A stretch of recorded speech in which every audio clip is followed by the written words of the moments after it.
నమస్తే, నేను మీ మధు. గత కొద్ది నెలలుగా ఈ ఫోన్ ట్యాపింగ్ వ్యవహారం అయితే తెర మీదకి వచ్చిన విషయం అందరికీ తెలిసిందే. అయితే ఈ ఫోన్ ట్యాపింగ్ వ్యవహారంలో కేసీఆర్ ని, కేటీఆర్ ని విచారణకు పిలిచే అవకాశాలు ఉన్నాయా? వీరి అరెస్ట్ ఖాయంగా అయితే తెలుస్తుంది. మరి ఈ రోజు దీని గురించి క్లియర్ గా అయితే తెలుసుకుందాం. ప్రస్తుతం మనతో పాటు ఉన్నారు సీనియర్ జర్నలిస్ట్ సిఎస్ రావు గారు. వారిని అడిగి మరిన్ని విషయాలను తెలుసుకుందాం. నమస్కారం సార్. నమస్తే సార్, ఈ ఫోన్ ట్యాపింగ్ వ్యవహారం చూస్తే ఒక్కొక్కరిని పిలిచి విచారిస్తున్నారు. ఇప్పుడు కేసీఆర్ వంతు కూడా వచ్చిందని అంటున్నారు.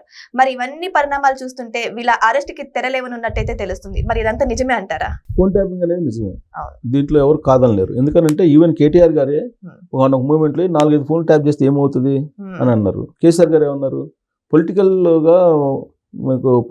ఇంటెలిజెన్స్ లో ఫోన్ ట్యాపింగ్ అనేది కామన్, అదే కొత్త కాదని చెప్పి ఆయన అన్నారు. అంటే ఫోన్ ట్యాపింగ్ అనేది నిజమే. కాకపోతే ఆ ఫోన్ ట్యాపింగ్ని ఏ రేంజ్లో చేశారు. ఫోన్ ట్యాప్ చేసేటప్పుడు దానికి ఒక ప్రొసీజర్ ఉంటుంది. ఆ ప్రొసీజర్ ప్రకారం చేయాలి. డీజీపీ గారి ఆధ్వర్యంలో ఒక కమిటీ ఉంటుంది. ఆ కమిటీకి ఆ ఫోన్ నెంబర్లు ఇవ్వాలి. ఆ కమిటీ అప్రూవల్ అయిన తర్వాత ప్రొవైడర్స్కి ఇస్తే ప్రొవైడర్స్ ఫోన్ ట్యాప్ చేస్తారు. ఎప్పటి నుంచి ఎప్పటిదాకా చేయాలనేది కూడా ఉంటుంది. సో పొలిటికల్ ఇంటెలిజెన్స్లో అది ఉంటుంది సహజంగా. కాకపోతే ఈ ప్రొసీజర్స్కి భిన్నంగా ప్రైవేటు ఆపరేటర్స్ని ఉపయోగించి, ప్రైవేట్ పరికరాలను ఉపయోగించి ఇజ్రాయెల్ నుంచి కొన్ని పరికరాలు తీసుకొచ్చి ఫోన్ ట్యాప్ చేశారు అనేది ఆరోపణ. దీనికి సంబంధించి అనేక మందిని ఇప్పటివరకు విచారించారు. తాజాగా హరీష్ రావు గారిని పిలిచి దాదాపు 12 గంటల పాటు ఏమో విచారించారు. ఆయన ఇచ్చినటువంటి వాంగ్మూలం, అంతకుముందు ప్రణీత్ రావు, తర్వాత ప్రభాకర్ రావు, ఇలా చాలామంది రావులు ఉన్నారు. ఆ రోజున ఈ ఇంటెలిజెన్స్లో మొత్తం రావులే ఉంది. అంటే రావులు అంటే వెలమ సామాజిక వర్గానికి సంబంధించినటువంటి వాళ్ళే ఉన్నారు. ఎస్ఐ దగ్గర నుంచి అక్కడ ఇన్ఛార్జి ప్రభాకర్ రావు గారి దాకా. ఈ విషయం రేవంత్ రెడ్డి గారు అనేక సందర్భాల్లో చెప్పారు. వాళ్ళు మొత్తం వాళ్ళని పెట్టేసుకుని దాదాపు 4,000 ఫోన్లు ట్యాప్ చేశారనేది వాళ్ళు ఉన్నటువంటి అభియోగం. అందరినీ విచారించుకుంటూ వాళ్ళ వాంగ్మూలాలన్నింటినీ తీసుకుంటూ ఇప్పుడు ఎక్కడి వరకు వచ్చింది, హరీష్ రావు గారి దగ్గరకు వచ్చింది. ఒక ప్రైవేట్ ఛానల్కి సంబంధించిన ఓనరు ప్రభాకర్ రావు గారు, వీళ్ళు విదేశాల్లో కొన్ని రోజులు ఉన్నారు. విదేశాల నుంచి వచ్చారు. అమెరికా నుంచి ఒక అతనేమో లండన్ వెళ్ళి, ఇంకొక అతనేమో ప్రభాకర్ రావు గారు అమెరికా వెళ్ళారు. రెడ్ కార్నర్ నోటీస్ ఇచ్చారు. రకరకాలుగా అంబాసిడర్లతో మాట్లాడారు. ఇక్కడ ఇండియన్ అంబాసిడర్తో మాట్లాడి అక్కడ చేశారు.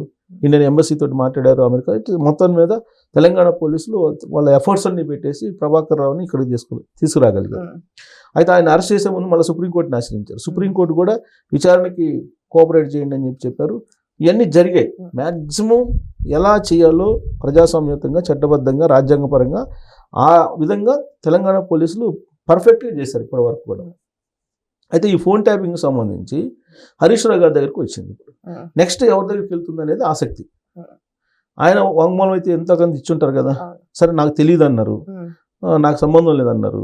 మరి మొత్తం వాళ్ళ దగ్గర డాక్యుమెంట్స్ అన్నీ ఉన్నాయి కదా, కొన్ని డాక్యుమెంట్స్, వాటికి సమాధానం చెప్పకుండా దాటేశారనేది పేపర్లో వస్తున్నటువంటి న్యూస్. సరే, ఆయన ఇచ్చినటువంటి వాంగ్మూలం కానీ లేదా ప్రభాకర్ రావు గారు ఇచ్చినటువంటి వాంగ్మూలం కానీ వీటిని బేస్ చేసుకొని కేటీఆర్ గారిని రేపో మాపు పిలిచే అవకాశం ఉందని చెప్పి ఒకటి వినిపిస్తుంది.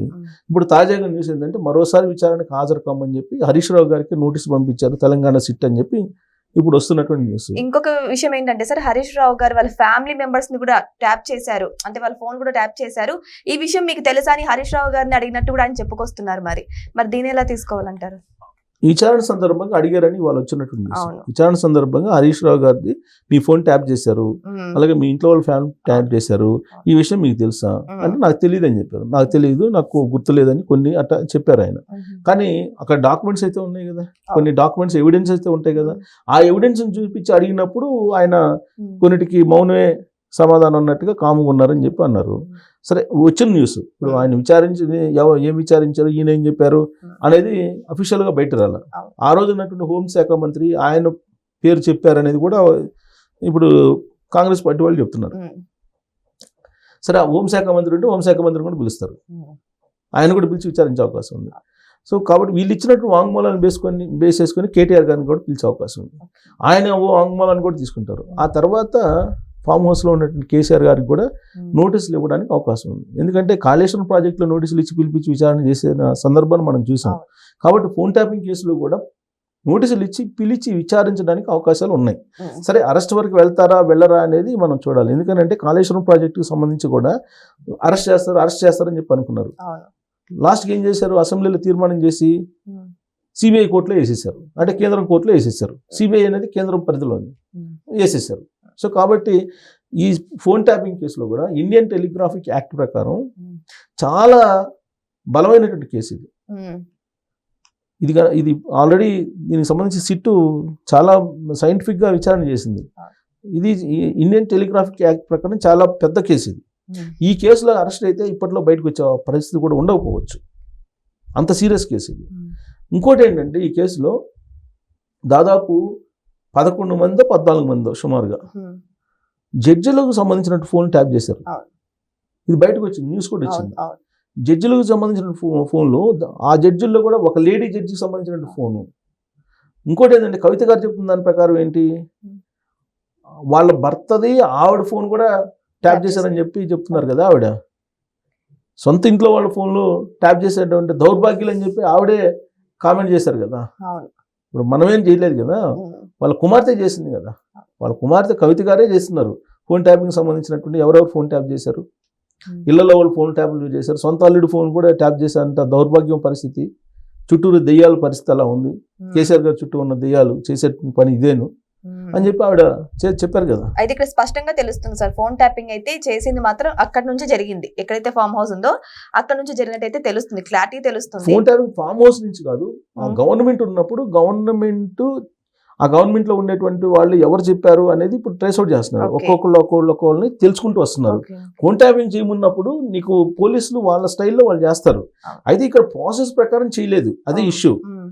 ప్రాసెస్ ప్రకారం చేయలేదు అనేది ఎలా తెలుస్తుంది అని అంటే, ఇప్పుడు గవర్నమెంట్ మారింది, 2023లో గవర్నమెంట్ మారింది, కాంగ్రెస్ గవర్నమెంట్ వచ్చింది, రేవంత్ రెడ్డి గారు సీఎం. ఆయన ప్రమాణ స్వీకారం 9వ తారీఖున చేశారు. ఆ ప్రమాణ స్వీకారానికి ముందే, అంటే రిజల్ట్ వచ్చిన రోజే ఈ పరికరాలను తీసుకెళ్లి హార్డ్ డిస్క్లు, తర్వాత పెన్ డ్రైవ్లు, వీటన్నింటి తీసుకెళ్లి మూసీ నదిలో వేశారు.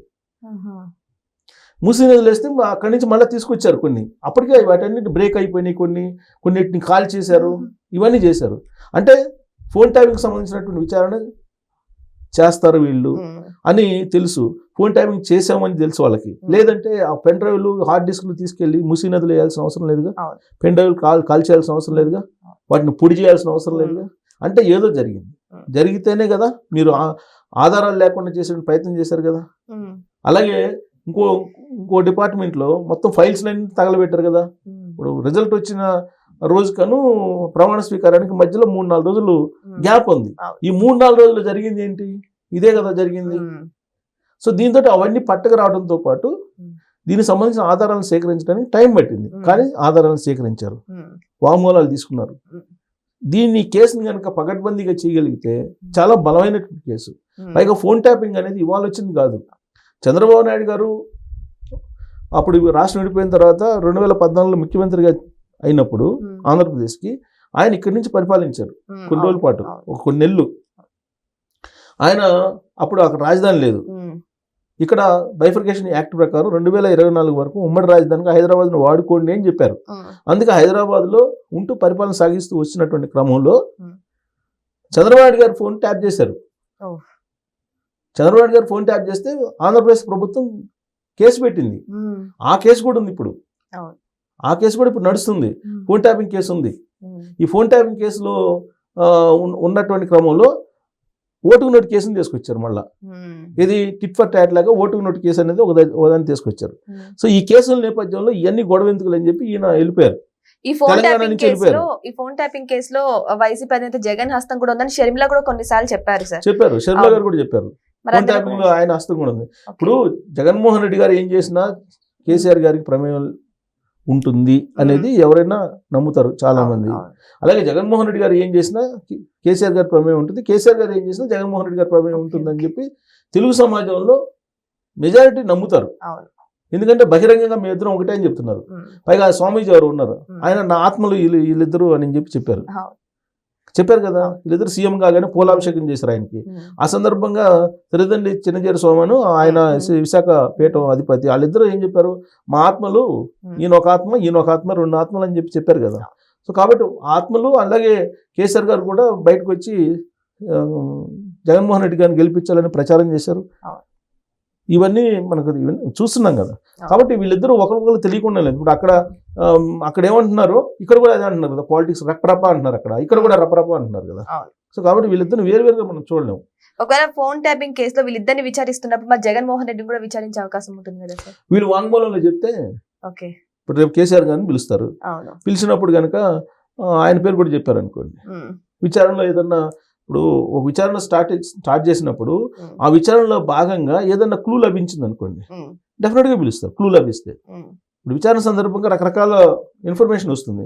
ఆ ఇన్ఫర్మేషన్లో అక్కడిది కూడా ఉందనుకోండి, తీసుకునే అవకాశం ఉంది. ఎందుకంటే 2019 ఎలక్షన్స్ ముందు తెలుగుదేశం పార్టీకి సంబంధించినటువంటి కార్యాలయాల మీద దాడులు చేశారు. ఇక్కడ చేసి హార్డ్ డిస్క్లు, తర్వాత అక్కడ ఉన్నటువంటి సమాచారాన్ని అన్నింటినీ తీసుకున్నారు. మరి అవన్నీ ఎలా తెలిసిన ఫోన్ ట్యాపింగ్ చేయకపోతే అవి కూడా బయటకు వచ్చే అవకాశం చెప్పలేము. విచారణ మందంతా లోతుగా వెళ్ళినప్పుడు అది ఎటు నుంచి ఎటు వెళ్తుందో మనం ఎక్స్పెక్ట్ చేయలేము. తీగలాగితే డొంక గదిలినట్టు ఎక్కడెక్కడో విషయాలు బయటకు వస్తాయి. సో మొత్తం మీద ఏంటంటే ఇప్పుడు హరీష్ రావు గారి దగ్గరికి వచ్చింది కాబట్టి కేటీఆర్ గారి దగ్గరికి, కేసీఆర్ గారి దగ్గరికి ఖచ్చితంగా విచారణకైతే ఖచ్చితంగా వెళ్ళే అవకాశం ఉంది ఈ దర్యాప్తు. ఆ తర్వాత అరెస్టులు ఉంటాయా లేవనేది మనం చూడాలి. సో ఏదేమైనా సరే ఫోన్ ట్యాపింగ్ కేసు విచారణ కోసం అయితే కేసీఆర్ ని, కేటీఆర్ ని కూడా పిలిచే అవకాశాలు ఉన్నట్టయితే ఎక్కువగానే తెలుస్తున్నాయి. మరి ఆ విచారణ తర్వాత ఏం బయటపడనుంది అనేది మనం అంతా వెయిట్ చేసి చూడాల్సిందే. Thank you so much. Thank you.